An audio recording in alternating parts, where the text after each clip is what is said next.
जयदीपजी कवाडे साहेब, महादेवजी जानकर साहेब,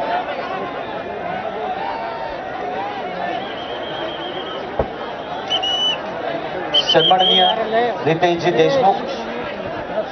सन्माननीय मंत्री जयकुमारजी गोरे,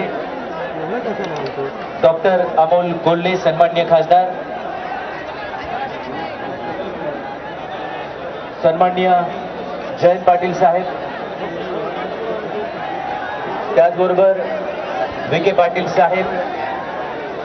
आपण सर्व मान्यवर या ठिकाणी येऊन श्रद्धांजली अर्पण करणार आहेत. सन्माननीय नरहरी झिरवाल साहेब,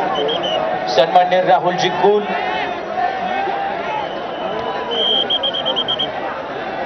सन्माननीय खासदार धैर्यशील मोहिते पाटील,